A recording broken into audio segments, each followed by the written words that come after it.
All right, how to tell if the copywriter you're interviewing is actually a good fit for your brand or not.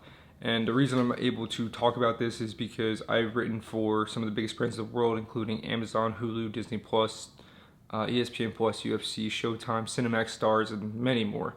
My name is Eric DiGiovanni, and right now I am a founder and senior copywriter at my own brand, Diamo. And that's why I'm giving you these questions to ask. So here's how to find out if copywriter you're interviewing is actually a good one. So the first question I would ask is just, what is your favorite brand you've written for? Pretty straightforward question. If they're stuttering, or if they're stuttering and can't think of a brand, it's probably because they're lying on their resume, I'd imagine. Like me personally, there's some brands where I've loved working for, and there's some brands that I hated working for. So if they can't give you like one or two brands within a couple minutes, it's probably lying on their resume. Second question to really see if they're lying is, how did you conduct research for them? And 9 times out of 10, you're going to have to do research as a copywriter. So this is why it's important you ask them this question: how did you conduct research? Because you want to go through their process and you want to make sure it aligns with your mission and your internal team's mission. Then you can follow up with, how would you conduct research for our brand? Kind of very self-explanatory. You kind of see the copywriter's train of thought and workflow, and you see what he or she thinks about when they're doing storytelling. Next question. It's actually like a 2-part question. First one is, what project management software do you have experience with? And this is important if you work in an agency or even in-house somewhere, because this is how you delegate and manage manage tickets and requests and creative requests. And if a copywriter doesn't have experience with this, it's not the biggest deal, but usually it's a telltale sign that they've got a lot of experience if they know what you're talking about with project management software. Examples include Jira, Trello, Asana, what else? ClickUp. There's a few other ones as well, but those are some big ones. Monday, for example, is another one.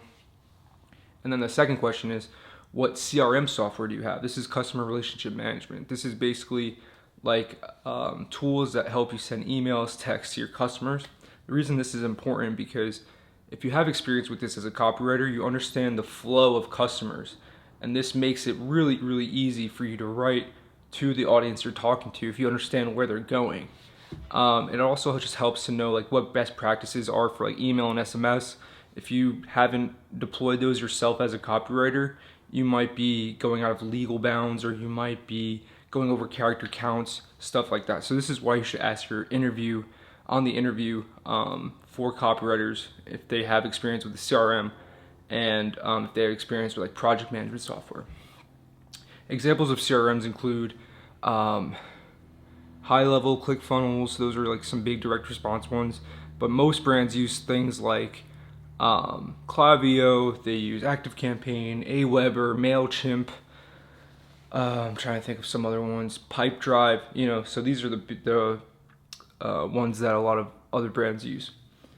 Another one would be, what style guides you have experience with. So when I was writing for big brands, they use style guides. Amazon used Chicago, Hulu used AP, but there's a bunch of them. There's MLA, there's New York AP, I think, Chicago and AP, like I just said. There's a bunch of them. This is not a massive requirement if the copywriter you're interviewing hasn't had a lot of big brand experience. However, it's very, very helpful because copywriters that have experience with style guides are usually very consistent with the way they word things and the way they punctuate. So that means your brand messaging will always be consistent if they follow a certain style guide. Me personally, I like to follow the AP, but that's just my preference. Next question. What do you feel is your strongest channel to write for? This can be an email, text messages, Facebook ads, billboards, etc. A lot of people think that if the copywriter has written too diversified, that it means they're a weak copywriter and that they're not an expert in one field. And to me, that's like a bunch of baloney. If you've written as a copywriter for a bunch of different channels and you can do them really well, it actually makes you a superstar, because you can go into any agency or any brand and write whatever they need. So that's why I would ask them, hey, like what channels do you feel like you're strongest for? And if they say, oh, like I love doing this, but I hate this, that's usually a good sign. If they say they love doing everything, it's not really a good sign, to be honest. Usually copywriters, like one or two, at least the ones I've worked with, like the really, really high performing ones that are in big brands, they really, really enjoy working on like one or two channels, or really good at one or two channels. However, copywriters that are really experienced in all channels does not mean that they're bad copywriters. It's just many of them have a preferred focus, and that's usually a good sign that you're dealing with someone who's high level. What is the typical, next question, what is the typical amount of copywriting briefs or tickets you've used or you're used to each week? The reason I would ask this is just to see what their workload and bandwidth for a lot of volume is. If they're saying like they do one or two tickets a week, that's a very, very low volume copywriter. That's someone you don't want, because the turnaround time is going to be very, very slow for them. And they're usually going to ask you lots of questions on the brief. I would say if you're dealing with someone who's got between 5 and 10 tickets per week, that's probably a good, that's probably a really, really good starting point as far as someone who can perform at high stress and high volume and get turnaround times done. What other kinds of marketing experience do you have?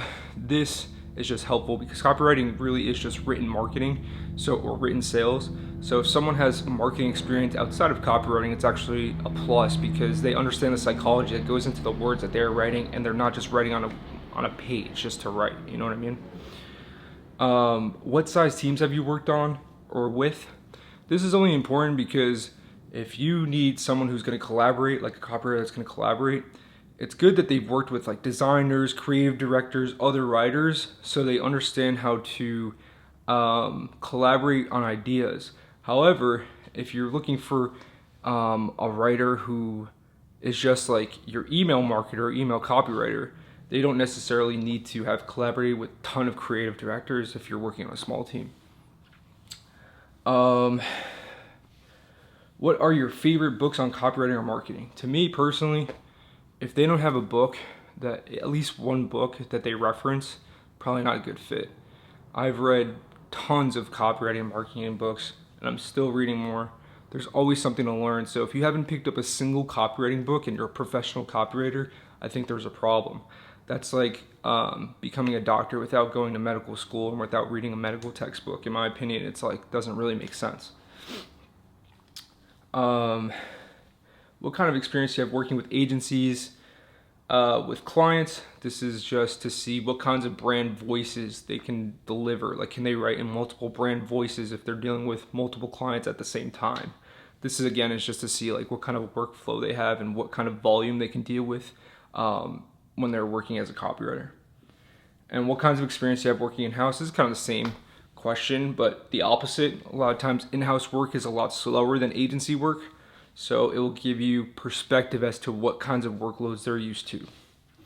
And then last question, what experience do you have using AI? Honestly, I personally think that ChatGPT and other AI tools are really good. They're not great for copywriting, but they're great for idea generation. And I think if a copywriter gives you that answer that they use it for ideas, that's probably a good start. Most copywriters that use AI to generate all of their ideas are usually rookies, but the ones that use it for idea generation and not for like finished products, those are the good ones, in my opinion. If you're using ChatGPT to write everything, it's probably not going to be good, straight up. But if you're using it to come up with ideas and then implement your own ideas, that's a strong strategy. So anyway, those are a few questions that I just came up with for you to ask on your copywriter when you're interviewing a copywriter. Let me know how your interview goes by leaving a comment below this video. I have to go to the bathroom really bad, so I'm going to end this video right now. But I will see you in the next one. If you need a copywriter, go to diamo.la, get a copywriting agency that's worked with the biggest brands in the world. I've worked with Hulu, Amazon, Disney+, Disney Streaming, ESPN+, UFC, HBO Max, Stars, Hulu, I already said Hulu, Showtime, Cinemax, and so many more. So get to diamo.la, and I'll see you over there. Peace. Diamo.